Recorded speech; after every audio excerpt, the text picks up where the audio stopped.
नांदेडजवळच्या मुक्कामखेडी नावाच्या छोट्याशा गावात मीरा नावाची स्त्री आपल्या 10 वर्षांच्या आंधळ्या मुलगा आर्यनसोबत राहत होती. आर्यन जन्मापासूनच आंधळा असला तरी त्याच्या मनाचा तेजोमय प्रकाश इतका प्रखर होता की गावातील लोक त्याला चालता बोलता देवाचा आशीर्वाद म्हणत आणि मीरा त्याच्यावर प्राणापलीकडे प्रेम करायची. कारण आयुष्यभर तिने अनुभवलेल्या कठोर वास्तवात आर्यन तिचा एकमेव आधार होता.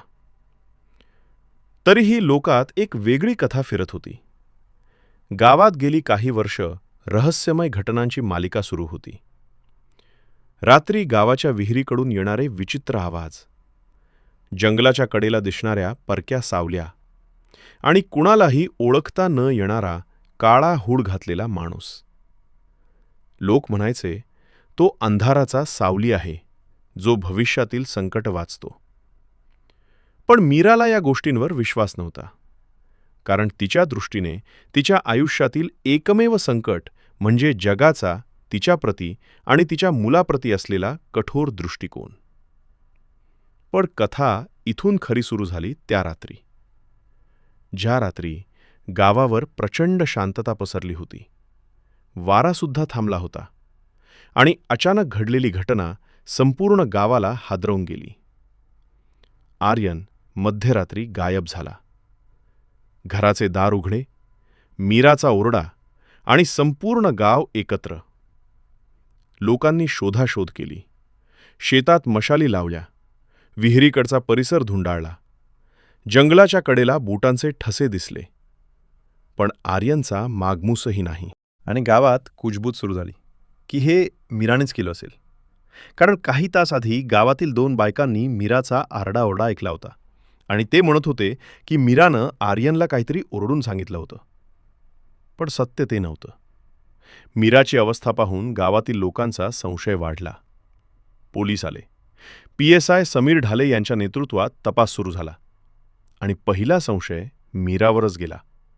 कारण मुलाचा गायब होणं, दार उघडे असणं आणि घरात कोणतीही जबरदस्तीची खूण नसणं यामुळे तपासानं तिच्यावर बोट ठेवले. पण मीरा तपासात ठामपणे म्हणाली, मी माझ्या मुलाला हातही लावणार नाही, तोच माझं जीवन आहे.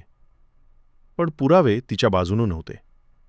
दरम्यान तपासात एक मोठा वळण तेव्हा आलं जेव्हा विहिरीजवळ एका जुन्या मातीच्या घागरीच्या आत एक छोटासा कापडाचा तुकडा सापडला, जो आर्यनच्या शर्टसारखा दिसत होता. आणि गावात वेडेवाकडे आरोप सुरू झाले. पण PSI समीर ढाले अनुभवी होते. त्यांनी गावाचा इतिहास चाळला, आर्यनच्या जन्मापूर्वीच्या घटनांची चौकशी केली आणि त्यांना एक विचित्र तथ्य सापडलं.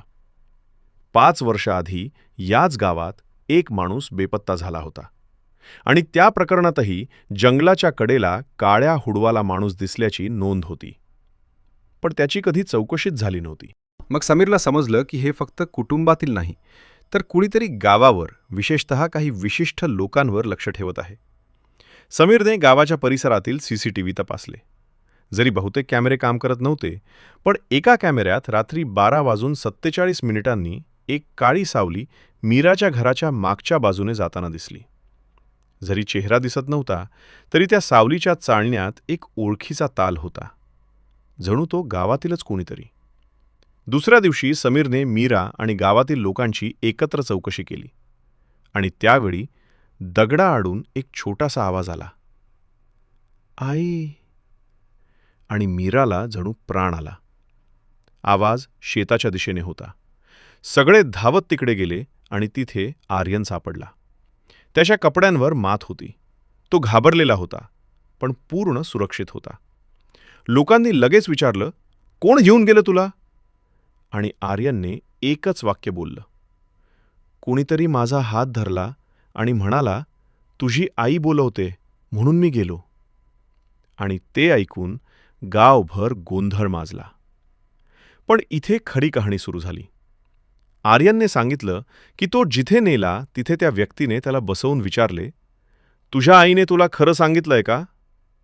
आणि आर्यनने काय विचारल्यावर त्या व्यक्तीने सांगितलं, मी तुझ्या बाबांचा भाऊ आहे. हे ऐकल्यावर मीरा कोसळली. कारण तिला माहीत होतं की तिच्या नवऱ्याचा भाऊ 10 वर्षापूर्वी एका काळ्या कर्मकांडात अडकल्यामुळे घर सोडून पळून गेला होता आणि त्यानं एके दिवशी परत येऊन सर्व काही बदलून टाकेन असं म्हटलं होतं. समीर ढाले लगेच तपासात गुंतले आणि जंगलाच्या कडेला असलेल्या जुन्या वाड्यात त्यांना त्या माणसाचा पुरावा मिळाला. जुनी पेटी, काळा हुड आणि एक वही ज्यात लिहिलं होतं, आर्यनचा जन्म म्हणजे नातं तुटण्याची सुरुवात.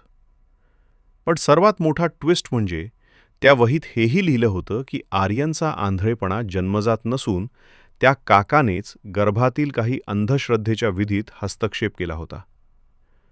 मीरा हे वाचून सुन्न झाली. तिला वाटत होतं की नशीब तिच्यावर कठोर होतं. पण सत्य अजून भयावह होतं. पोलीस त्या काकाला शोधू लागले आणि अखेर 3 दिवसांनी तो गावातून पळताना सापडला.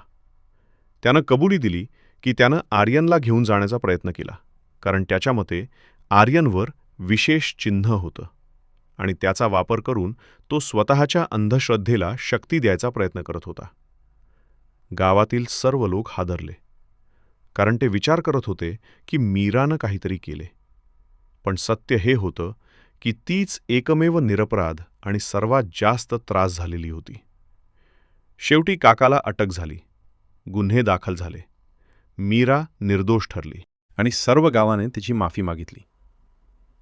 आर्यनला गावातील सर्व लोकांनी एकत्र येऊन संरक्षण दिलं आणि समीर ढाले यांनी स्पष्ट केलं, अंधार कुणाच्याही घरात शिरू शकतो, पण त्याला बाहेर काढण्यासाठी प्रकाश आणि धैर्य दोन्ही लागतात.